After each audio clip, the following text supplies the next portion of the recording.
Hello, this is Ancient Histories, back up for Thursday, September the 17th, in the year of our Lord 2020. So, what you have just taken into your hands is an update to the syllabus. There is also a general update that I posted on Google Classroom this morning at around 7:20 or so, 7:30. So, what changes have been made? First of all, I have taken the case study thesis off the table for the entire first quarter. The case study thesis essay will not be done for case studies 1 or 2. The first semester is not going to have any of the case study essays. You will still have the 50 fact sheet, and you will still have the profile that I went over yesterday. That is coming up. However, because I took the essays off, I have adjusted your due dates a little bit.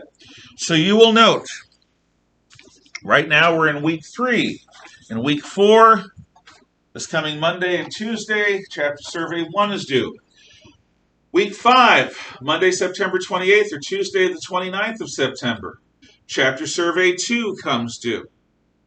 Week 6, the full week later, not 2 days later like it used to be, but a full week later, case study 1, pre-classical cultures and civilizations, 50 fact sheet comes due.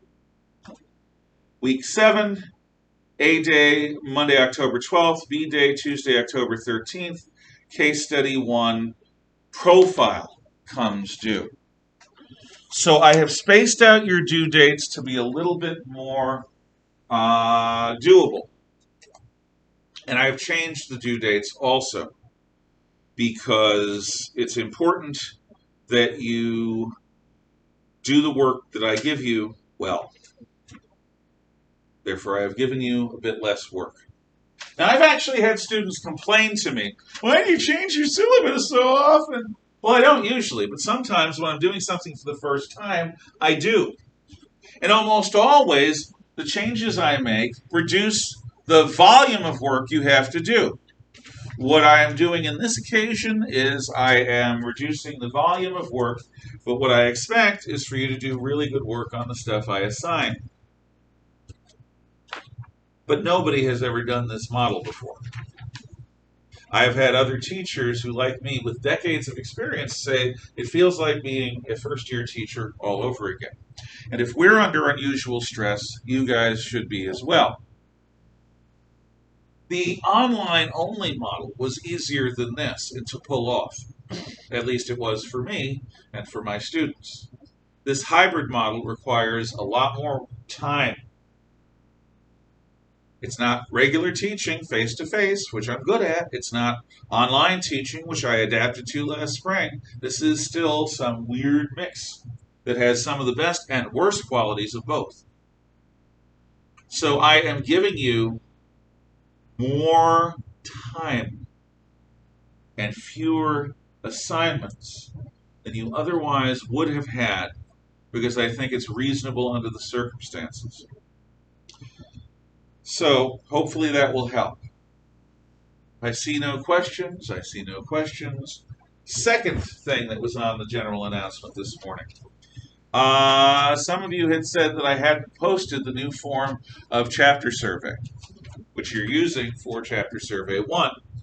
So I posted a link to the new form chapter survey so you can have an online version that you can print. There are also paper copies on top of shelves 1, 2, and 3. Third, your Friday responsibilities were 3 paragraphs for my video. It is now 1 paragraph for my video. I think that in 1 paragraph you can say something worth reading, give a good thought. So I'm reducing the volume of work. You can still write more than 1 if you really want, but if you give me 1 scrimmy little paragraph, you will be doomed in terms of that assignment. 1 paragraph, not 3. So in all cases, I am trying to avoid wasting your time while still giving you the minimum amount of work necessary to learn the skills and develop the abilities that you need to do this year. Yes. Is paragraph still supposed to be in the comments section? Yes. Okay. Yeah, same place, public comments section, but just one paragraph instead of 3. Any other questions? Okay. So what we're going to do now is shift over to lecture mode. Please take out your notes. Page 2.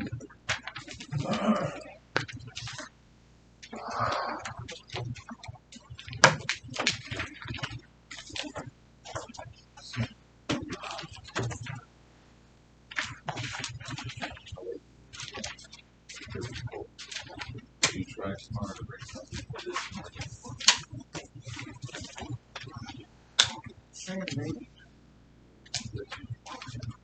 It's fuzzy. So it looks less uniform. Check with Mr. Nikolai. You know. Okay. Where I left things. The Christians had gone off to become largely the religion of Rome and of Rome's conquerors.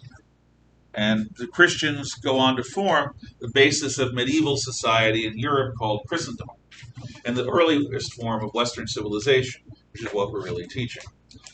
The Jews had been scattered. They are now strangers in a strange land, living in other people's countries and cities as minority groups. And we will go into how well that works out for everyone. But in the Middle East, there is a new force at work. Oh, I didn't have you guys choose topics, did I? Topics for what? Yeah, that's what I'm wondering. Case study 1. Okay. Topics for case study 1. So at the end of your note page, at the end of your notes, the last page has a list of case study topics. And these case study topics run from 1 Paleolithic era to 42 Olmec Mesoamerica.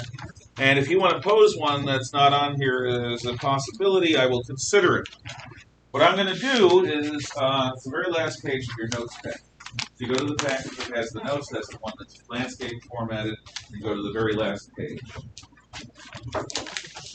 I will roll the dice.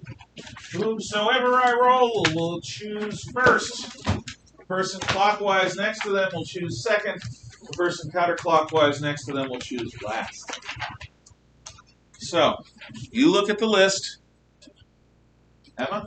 1, 2, 3, 4, 5, 6, 7, 8, 9, 10, 11, 12. You roll, please. Okay. 8.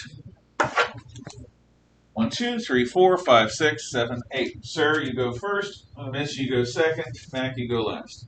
Number 26. That went in half. Yes, it was purely accidental. Second time in a row.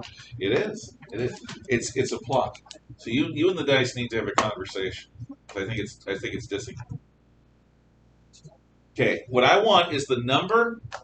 I want the name of the myth, and then I want your full name. So, what is the number? Number 26. Etruscans. 26 Etruscans has not been picked, so you got it. Your name? Got it. Okay, miss. 20. Okay, 20 Greek. The Dorians are kind of rough. I just wrote your name in the wrong spot type. I'm sorry. No, that's just my bad. So let me do it here.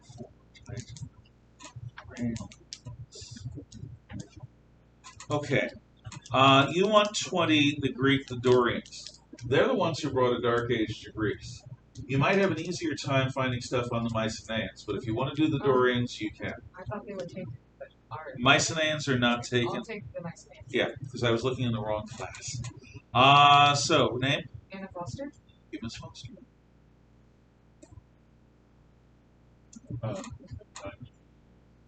Okay. You want to do the Kojiki. I have somebody else doing the Kojiki, but I do have the Kofun Yamato period, I have the Nara period, I have the Heian period. I have, so, if you want to pick another epoch. Okay, you got it. Name? Itsuki Foster. Got it. Now, your period is a mixture of legend and history. So just bear in mind that you're going to have to suss out what is what one and what is the other. Miss Anderson, 37.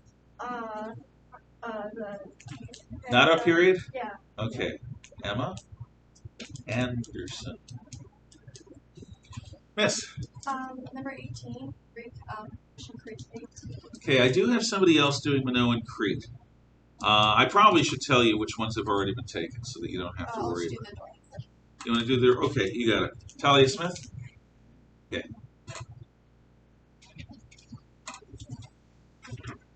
And if you have trouble finding things, let me know. I'll help you or we'll change it. Yes? Number 39. Ancient Korea. 39. Ancient Korea, Three Kingdoms period. Your name? Nicole Davis. Cole Davis. Got it. Miss. 16. Okay, I've got somebody else doing the Philistines page. Phoenicia, though, is not covered. If you wanted to do that, or you could pick another. Okay, so Peyton Duffield, 17, Phoenicia. Phoenicians are interesting because they are the ancient world's greatest mariners. Miss.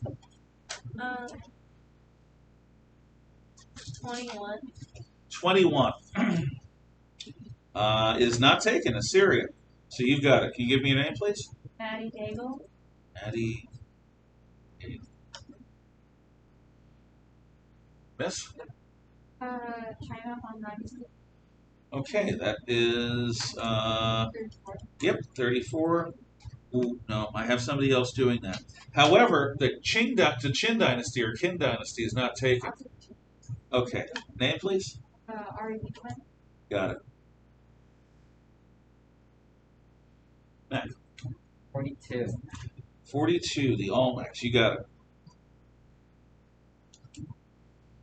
If at some point you want to change your topic, come see me and That's we'll two talk. you just still go. Did I not call on you? Did I call on you? It's because I wanted you to be failures. I'm sorry. It's all good. Okay, you go ahead and pick first, Miss. Thank you. Sorry about that. Fine. What was I doing? It should have been Z. And that was a mistake. Yeah, I went you right went to all the way Emma. over there. I should have gone beep beep and then to Emma. So 10 Egypt Middle Kingdom.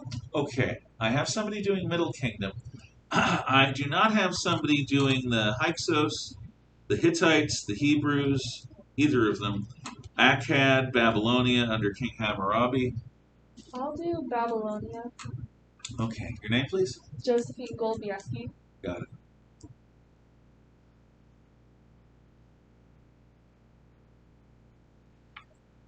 Sir. 27, the Scythians. Scythians, you got it. Name? Jackson Hermsmeyer. Got it. Now, again, Scythians are one of those that are difficult to research because they're a culture rather than a civilization. But they have kurgans, they have a bunch of archaeological things. If you find that you're having trouble with them, we can expand or change your topic. Okay. Okay, so that is that. Everyone has a topic. Come see me at some other point if you want to change your topic. I would do so sooner than later. Good. Glad I remembered to do that. Yes? Mythology. I think I can find Dorian information. Which one? Goldfinch's mythology. You might. The thing is, Goldfinch is going to talk more about the myths that were gathered in the wake of the Dorian Dark Age. So there may be things about them. And if there are, by all means. I just don't know if there will be. Because, actually, look it up. I'm curious. I don't know is the answer. Cheers. Oh, thank you. Okay. So, where we are is we are continuing with the lecture. So, what's going on? Well, in the Middle East, Arabia is this place that has never been conquered by anyone. All of the cool empires of the ancient world sort of follow this border because nothing comes out of Arabia but sand and fleas. Which one are you? Here, down here on the map, are the Hejaz Mountains. And among the eastern their eastern fringes, is the caravanserai city of Mecca, which I told you about. It's a crossroads. Everyone who's going through northwest Arabia is going to probably stop at Mecca because it's one of the few places that has sweet water. It also has a tourist trap called the Kaaba, a cavern which the locals believe all the gods of all the peoples of all the world have summer homes in. So all of the gods can be contacted through the Kaaba. That's the selling point. So they sell access to the Kaaba. It's a tourist spot. They make money. However, in the early 600s AD, man appears among the Meccans who, like Abraham, comes home from one day and says, "You won't believe what happened." What? God spoke to me. Actually, an angel of the Lord spoke to me in God's voice. Right. Because the people of Mecca are pagans. Which God? God of, not the god of war or the goddess of plagues, maybe the god of wealth or the goddess of love. And he says, no, God, one and only, spoke to me. Right, Mohammed. Sure, we believe that. And Mohammed kept talking about his encounter with God. And people, a few of them, were interested. Most of them were irritated. He just won't shut up about God. Eventually, people figure out it's the same God that Jews and Christians worship. However, God has tried to get through to humanity. His first attempt was with the Jews, but they confused the law with the living God. Strike one! So the Jews worship the true God falsely. Then Christ comes along, a prophet of God, according to Mohammed, who wants to reorient the Jews away from the law towards an idea of the love of the living God. But the Christians screw it up. Strike two by imagining that Jesus is, in fact, the Messiah. Mohammed is being contacted as the third and final chance, and this is implied, and final chance for humanity to actually listen to what God has to say and get it right. Mohammed and his ideas are going to form the basis of Islam. And the word Islam means submission to God. That is the literal translation of the word Islam. Islam means submission to God. There are some modern commentators who want to make peace between us and the Muslims who say Islam, it means peace. No, it means submission to God. But there are implications of peace that come with that. The peace of mind and of soul that comes from submitting to the Lord God Almighty. Now, Muhammad won't shut up. He's beginning to affect business. People at the Kaaba are wondering, if there's one God and Muhammad is his prophet, what happens to our tourist spot? So eventually the people of Mecca decide, we're going to lynch him. We're going to kill him. He's going to shut up because he's dead. Dead men tell no tales. So crowds begin to gather with the intent of lynching and killing Muhammad. His people find out about it and sneak him and themselves through the streets of Mecca, avoiding the crowds, out through the city walls, and into the desert, whereon the Meccan military begins pursuit. They evade pursuit, travel a few hundred miles north, out of Meccan territory, to another city called Medina, about 200 miles to the north, still in the same Hejaz Mountains region, but northward, out of Meccan control. There, Muhammad finds a city much more willing to listen to him. In fact, he marries a wealthy widow who has probably the greatest fortune in all Medina. Being wealthy and charismatic and strong-willed, soon the first mosques are being built in Medina. A mosque is an Islamic house of worship. A Muslim, M-O-S-L-E-M, that's another word, that is a word for an Islamic practitioner. A Muslim house of worship, M-O-S-L-E-M. If you want to use a modern translation, it's Muslim, M-U-S-L-I-M, Muslim. I use the older translation, Muslim.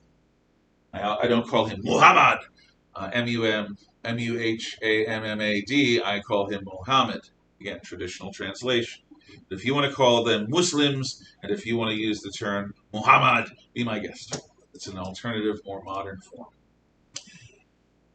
A mosque, M-O-S-Q-U-E, is an Islamic house of worship. And there, the first cries of the Muezzin are heard. There are these minarets on the outside of a mosque, right on the wall. They're towers. You need a ladder to climb up because they're not hollow. You go way up high on the tower, which is scary and dangerous. But 6 times a day, the call to prayer, the Muezzin's call to prayer. Allahu Akbar! God is great! Allahu Akbar! God is great. Allahu Akbar. That is the beginning of the Muslim call to prayer.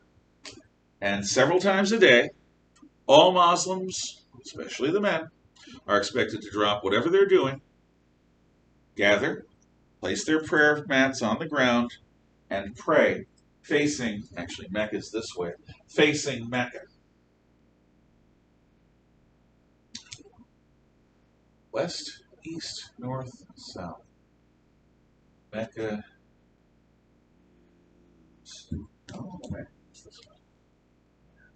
So, be facing that way. In any event, Medina becomes the first Muslim community, dominated by Muslims. Not everyone's a Muslim, but the critical majority are. Now, many people would say, hey, I'm in charge of a town, a whole independent city state. I got a whole community all my own to mold as I want. And most people would say that's enough. Not Muhammad. Muhammad has the call to spread the faith.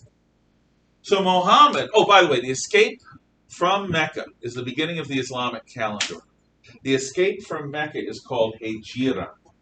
Hijra. H-E-J-I-R-A. Hijra. That is Muhammad's escape from Mecca. So in the Islamic calendar, we're in the 1400s. Because that happened in 600 AD and change. Muhammad leads the army of Medina, which he has trained, to Mecca, where he conquers the place. And he offers the people of Mecca 3 choices. You can convert to Islam and join us. We'd love you to do that, to worship the one true God in fidelity. Or you can die right now, right here. Or you can leave, because we will have no infidel anywhere near God's holy city. Why is Mecca God's holy city? For 2 reasons. First, this is where Muhammad had his revelation. Second, the Kaaba is cleansed by the finger of God itself. God breathes, and all the demons that were masquerading as gods are banished. So God touches the world in the Kaaba in a special way like no other. So the Kaaba becomes the center of Islamic worship. And if you ever see pictures of people at Mecca praying, there's this sort of black square tent building thing. And that's the entrance to the Kaaba. And all Muslim men, once in their lives, are expected to go on Hajj, to go to Mecca and pray during the high holy month of Ramadan. Anywhere in the world, all Muslim men are expected to do that at least once in their lives. After conquering Mecca, Muhammad spends the rest of his life conquering all of Arabia. Now, the founder of a religion sets the tone. Jesus is not what the Jews expected. Jesus was a carpenter. Muhammad was a warrior. Jesus never held political power. Muhammad became a general and a king. Jesus inspired people to follow his ideas. Muhammad decreed the new laws of God, refined from Jewish law. Jesus, when he got angry, whipped and yelled at the money changers, turning their tables over, saying, "This is my Father's house, you've turned it into a den of thieves." Muhammad ordered the first jihad. Jihad. Jihad. And what jihad is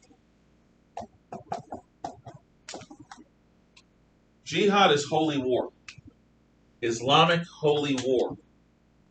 So from the 600s AD, the Islamic world is at war with the unbeliever.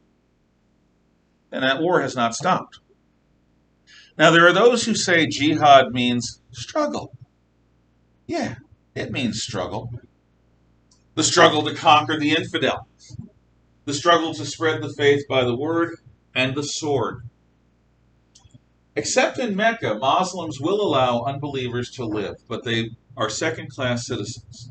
They don't have the rights of Muslims. They can be enslaved at any time. They're called kufar, which means unbeliever, pig-eating. It's a term of contempt. What? Khufar. Kufar. It's also kafir, Kaffir in the older translation. But it's basically unbeliever. So by the time Muhammad's dead, his armies control all of Arabia. In the time of Muhammad's sons, his children, son-in-law actually, Muhammad's people conquered the entire Persian Empire. Something Rome has failed to do in hundreds of years. Muhammad, in 10, 12 years, conquers all of Persia. Then, in the time of Muhammad's grandchildren, he conquers Roman Syria, Roman Judea, Roman Egypt, Roman Cyrenaica, Roman Libya, Roman Tunisia, Roman Algeria, Roman Morocco, Roman Spain, and actually, in the time of his great-grandchildren, his armies are marching into central and northern France. The Islamic world conquers Asia Minor, except for the area to the west of these mountains. So Islam, in 3 generations, stretches from the Atlantic Ocean in the west to Pakistan and India in the east. It is the largest land empire so far in human history, much larger than the Roman Empire, because it has about the southern third of Rome and all of Persia, and then some on both sides. How is it that Muslim jihad is so effective? Well, there are 2 basic reasons. First off, every one of these Arabs grows up in one of the toughest places on earth. They have no water fat. They have very little body fat. They're basically wiry muscle, like the Jews were after the time in the wilderness. But these Arabs have had hundreds of years to adapt to this life. Pretty much anyone that they fight is going to be fatter than them, is going to be more susceptible to pain and suffering than them, is going to be weaker-willed than them. They are desert tough. Their bodies are desert tough. That's one reason why they conquer. Another reason? Because the jihadi, when he dies, goes to a special fate. When a normal person dies, their sins are held against them and they are judged. However, Muhammad assures the jihadi, the holy warrior, one who becomes shaheed, a martyr to the faith, that they will go straight to a special part of paradise designed for heterosexual young desert men. This is a garden of delights with fountains, with aromatic fruit trees, with sweetmeats, and each of the shaheed, each of the martyrs, will have 72 nubile virgins to pleasure them for eternity. God gives them female sex slaves. Christians and Jews would never think this way. But this is the special reward of somebody who dies for the faith in battle. So why not die right now? In a battle, a normal battle, both sides have troops that want to win, but they want to live. So they're going to fight in such a way, please make sure you have something out to write on right then. They fight in such a way that they're going to take some risks, but they're not going to risk it all every time right now because they'll die. But the average Muslim army, in addition to being desert tough, has a proportion of its men maybe a quarter, maybe a third, maybe a half. Even if it's only a fifth. If you have a fifth of your army ready to die right here, right now, to go to the happy part of paradise, you're going to have a real advantage. Because those people could be sent on a suicide mission while the rest of the army capitalizes on it. That is how the Islamic world expands to become the largest land empire on earth. They're desert tough, and they're willing to die right now because they're going to go to the special place in heaven. Do not pass go. Do not collect $200. It does not matter what sins you have committed. They are forgiven as you go to the happy place. What that means is that by the year 1000, if you were an alien looking to holiday in the world, our cultural ancestors in Europe, they were the third world. They were a bunch of filthy people who bathed once or twice a year when they fell into the river, whether they needed it or not, who, when sick, would slice open their veins and stick leeches on them to suck out the evil spirits. In China, there were civilized people that had cleaner cities, but China was divided and under threat. The Islamic world was at its zenith 1,000 years ago. Zenith is an Arabic word, one of many in our language. And zenith means the tippity-top of the tippity-top. So 1,000 years ago, if you were an alien looking to find a nice place to spend time on Earth, you would go to the Islamic world. They have streetlights, fiery streetlights, obviously. They have sewer systems. They have fresh water running into their fountains. They have relatively safe streets with guards on them. They have libraries. They have universities. See, in the West, when the Roman Empire falls, knowledge dies. The old knowledge of Greece and Rome is forgotten, but in the Arabic world, it's not. The Persian and Greek knowledge and Roman knowledge is built on it. The Arabs 1,000 years ago invent something in math that's kind of important, but it's really nothing. Can any of you guess what is kind of important to math, but is really nothing? Numbers? No. Well, the numbers we use are Hindu-Arabic. I heard decimals. Well, it's on the decimal table. What? Was it 0? Yes! I just said the number 0. I didn't hear you. You were hidden by your mask. I heard. Anyway, okay, fine. You get both your credit. You both get credit for nothing because it's 0. The Romans and the Greeks, as much as they thought about geometria, which is Greek math, geometry, never imagined that they'd need a number for a null set. But without the null set, without 0, no advanced math is possible. No negative numbers, no trigonometry, nothing. You need 0, you need negative numbers to do anything beyond a certain limited point in terms of math and science. The Arabs come up with that. Many of the stars that we know have Arab names: Alioth, Al-Hana, Rigel, because the Arabs chart the heavens. 1,000 years ago, the Arabs are more tolerant. They actually are open to a variant of Islam called Sufi mysticism. And the Sufi mystics explore the idea of being like a willow branch in the breath and breeze of God. And Sufi try to take wisdom from all over, from China, from Christendom, from India, from everywhere. They're not all a bunch of hardcore crazed jihadis. And then something horrible happens to the Islamic world.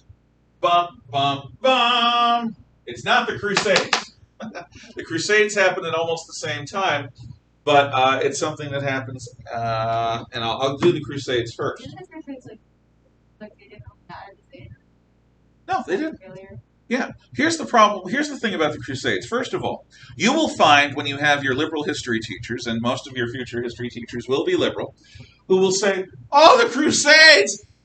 We're so bad! We fought wars for God and faith! We killed people in the name of Jesus! We're evil! Irredeemably evil!" Your college professors especially will do stuff like that. Here's the truth about the Crusades. Up until the Islamic conquests, the Christians had no concept of holy war. Oh, they had a concept of government persecution. Yeah, but not holy war. after being on the receiving end of Islamic holy war for 400 years, 400, after losing Christian Syria, Christian Judea, Christian Egypt, Cyrenaica, Libya, Tunisia, Algeria, Morocco, and Spain, after being under threat along the entire Mediterranean seaway, after 400 years of getting their butts kicked in the name of Allah, the merciful and the compassionate, Christians decide, hey, maybe we should try that holy war thing, huh? So Christian crusade is invented 400 years after the Arab Jihad takes half of Christian territory away from them. And what does Christian crusading involve? A bunch of knights getting on ships and going to Byzantium and then going on to Judea.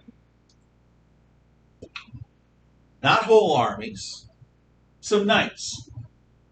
And these knights, in their first crusade, surprised the Arabs and took Jerusalem for a few years.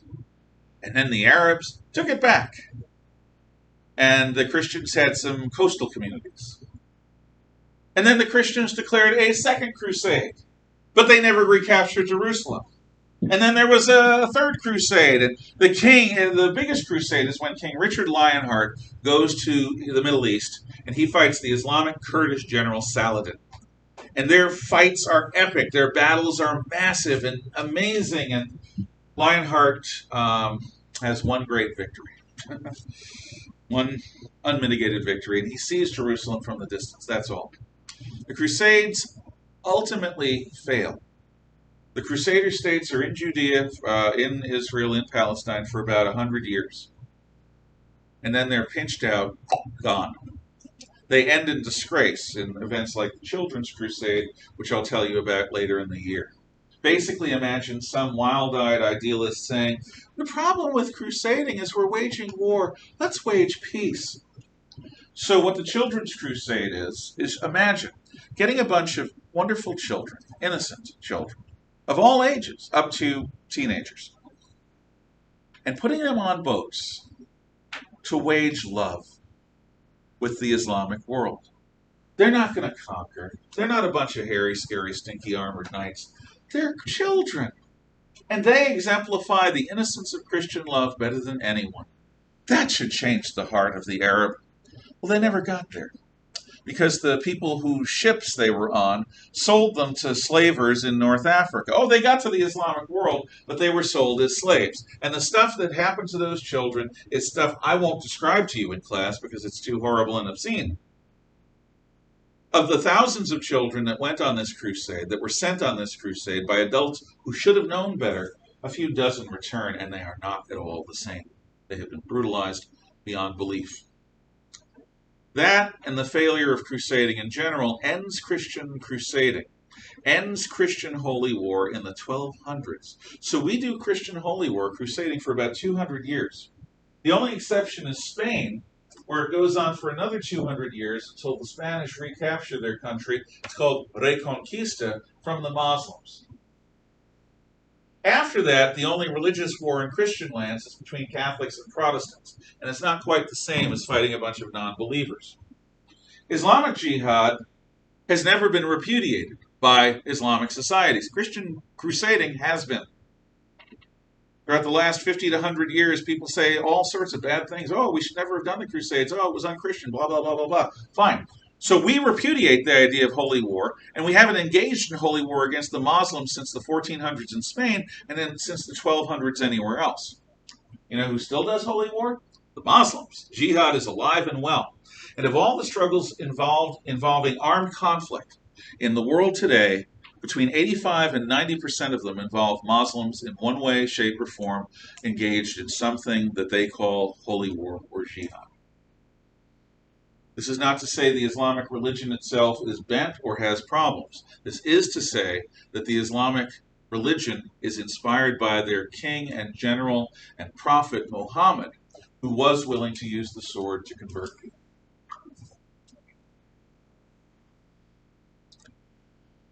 Any questions, comments, or thoughts? So what is it that finally destroys the Islamic zenith? It's not the Crusaders. In fact, the Crusaders succeed because the Islamic world begins to be distracted by this. In the east, north of China, is a land of many tribes. The Tatars, the Mongols, and a bastard child, a child without a decent claim to his father's wealth, named Temujin, grows up wild and hunted. Temujin eventually becomes the chief of the tiny tribe of the Mongols, and his ability to win battles makes the Mongols the dominant tribe north of China. There's been a climate change, the beginning of what is known as the Little Ice Age. And like whamming a wasp's nest with a broom, the climate change has made Mongolia suddenly much harsher.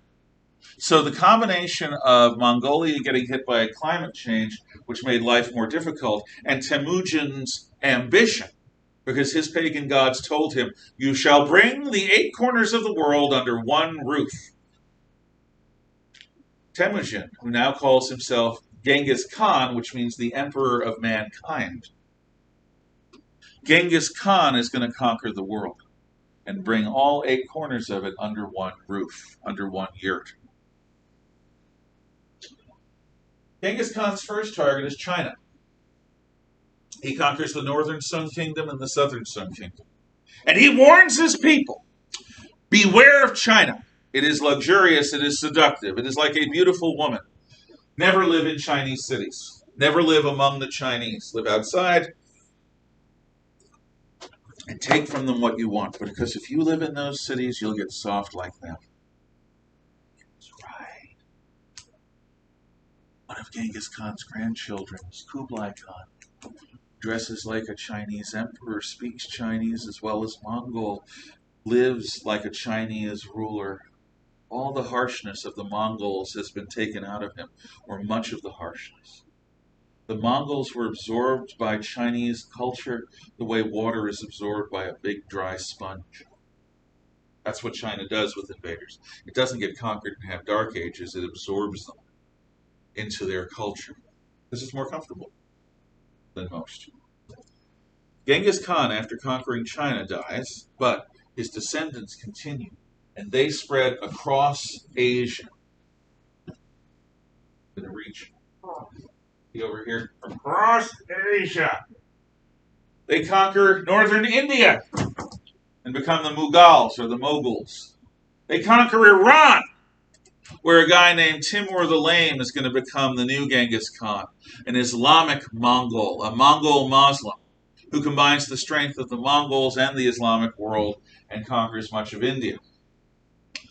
And they invade Iraq. This is why the Arab world is not able to really fight the Crusades, because the Mongols are conquering. And when the Mongols conquer, and they're also conquering Russia and they're conquering Poland. When the Mongols conquer an area, most conquerors will take cities, capture them, and use them as sources of wealth. What the Mongols do? They think cities make men into sissies, and they think that cities distort human beings into something truly unnatural. So they destroy them. If a city resists the Mongols, some people will be captured alive, and they'll be strapped to poles with a great view of what's about to happen. And then the Mongols will break through the city walls and rape and murder everyone, and they'll burn the city, and they won't leave the city around. The city will be erased from the map. And after watching this, which usually takes a week or more, the people who were left alive are sent out ahead to tell the story, and they're mad. They're insane. They've just seen everything and everyone that they love destroyed. And now they're sent away. So sometimes cities surrender immediately to a single Mongol patrol rather than suffer that fate. The Mongols return a lot of the Middle East to a pre-civilized pastoral life. In other words, moving herdsmen, shepherds, that sort of thing. No cities. This is like a traumatic head wound. The Islamic world is hit in the head with a steel club or an ice pick. It has still not recovered. The first-class intellectualism of the Islamic world 1,000 years ago, the creative math, the architecture, the art, the stories, 1001 Arabian Nights, all of this stuff, ends up getting knocked back into an intellectual mediocrity. To this day, even with all the wealth that the oil brings to many Arab states, when they want a building designed, they'll hire foreigners because their own people do not master the disciplines necessary to bring in the right materials and design the buildings and engage in the building process. They usually have foreigners operate the oil industry, Americans, Brits, others, because their people, even though they own the oil and profit from it, do not develop the skills and the discipline necessary because they don't have to.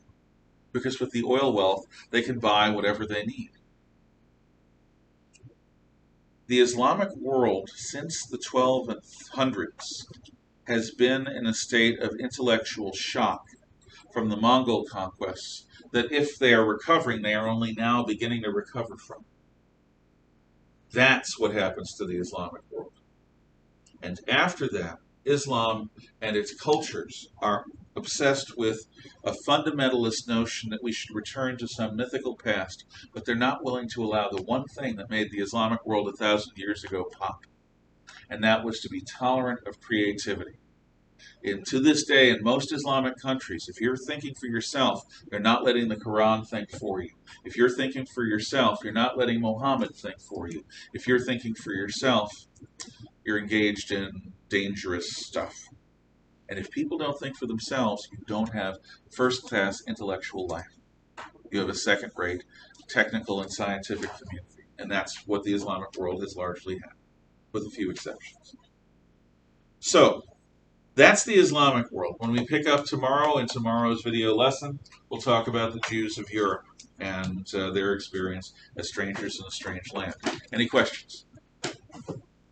And I thank you for your attention. I will bid farewell to my video people and my stream people in a moment or two. Take care.